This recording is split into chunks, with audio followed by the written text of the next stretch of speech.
komplikasi akibat penggunaan obat-obatan atau suntik-suntikan ke arah kelamin pria tuh. Jadi kita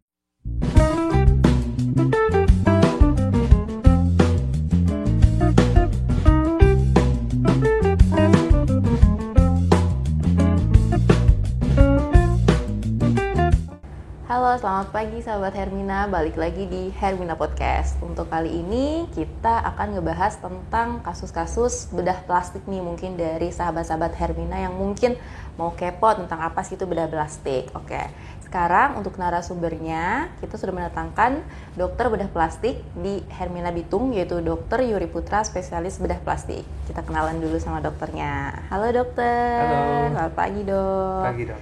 Gimana kabarnya, sehat dokter? Alhamdulillah baik. Oke dokter. Oke dok, kita nih mau ngebahas tentang bedah plastik. Mungkin sahabat-sahabat Hermina di rumah ini banyak belum yang tahu tentang apa sih itu bedah plastik gitu ya dok. Nah mungkin dokter bisa ngejelasin nih, kira-kira bedah plastik itu apa sih dok? Jadi untuk bedah plastik itu sendiri dibagi jadi 6 fokus utama sebenarnya. 6 fokus utama itu dibagi, yang pertama, bedah plastik itu fokus ke penanganan luka bakar dan luka. Itu sangat luas sekali ya. Jadi luka bakar itu ada luka bakar yang akibat oleh listrik, api bahkan, yang sering kita temui ya, terutama air panas, kimia itu ada yang kimia asam, kimia basa.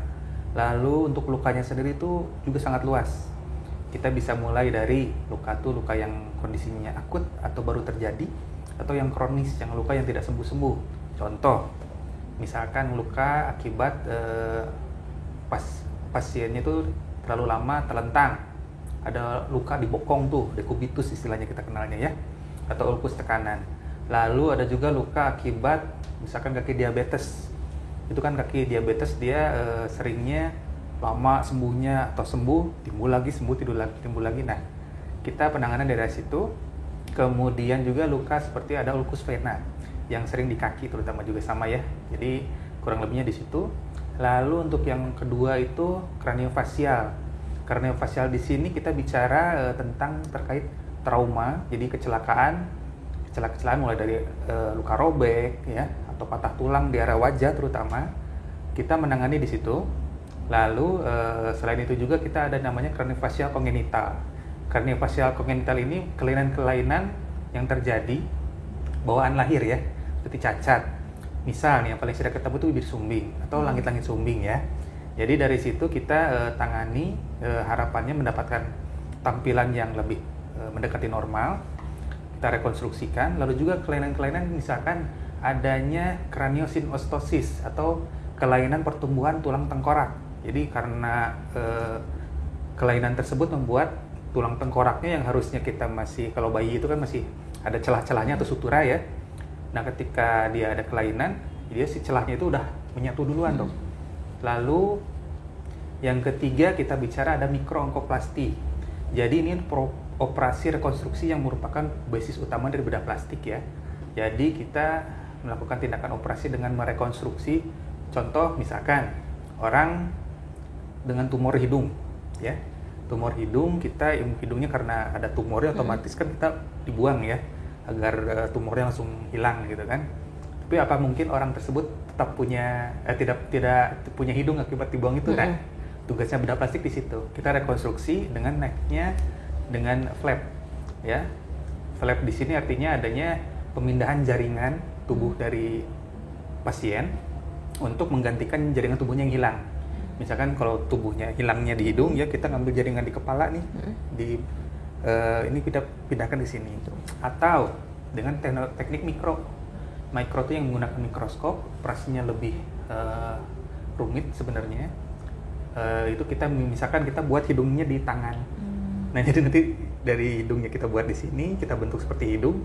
Setelah 3 bulan kita pindahkan ke hidungnya, kita bentuk hidung yang baru seperti itu. Lalu untuk yang keempat, genitalia eksterna. Ini kita lebih banyaknya fokus ke kelainan cacat bawaan, misalkan hipospadia, epispadia dan lain-lain ya, mungkin kita sering ketemu ya.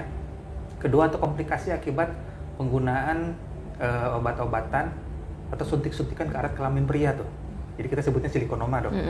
Di situ kita bisa tangani, kita buang silikonomanya, kita rekonstruksi kembali. Untuk yang versi perempuannya lebih banyaknya kita ke rejuvenasi ya, misalkan karena usia atau misalkan anaknya terlalu banyak, misalkan membuat vaginanya kendur gitu kan, kita bisa diremajakan atau rejuvenasi.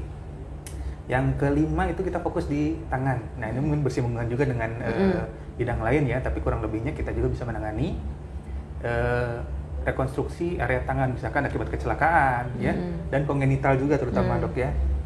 Kongenitalnya lebih ke yang pertama, misalkan jarinya banyak nih, dari yang 5 ada 6, ada yang di jempolnya, ada yang di kelingkingnya nambah misalkan ya, atau selain itu misalkan jarinya kayak ada sindroma seperti cincin ya, jadi jarinya tuh dia membentuk cincin dan itu kalau misalnya dibiarkan bisa putus sendiri tuh.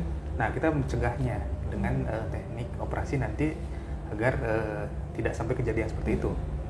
Lalu contoh yang lain misalkan banyak sekali sebenarnya ya untuk kongenital di tangan tuh ya, selain bentuk tangannya yang dia lebih bengkok seperti itu. Lalu yang terakhir yang juga ada di bedah plastik itu yang mungkin orang-orang udah tahu ya, itu tentang estetik ya dok.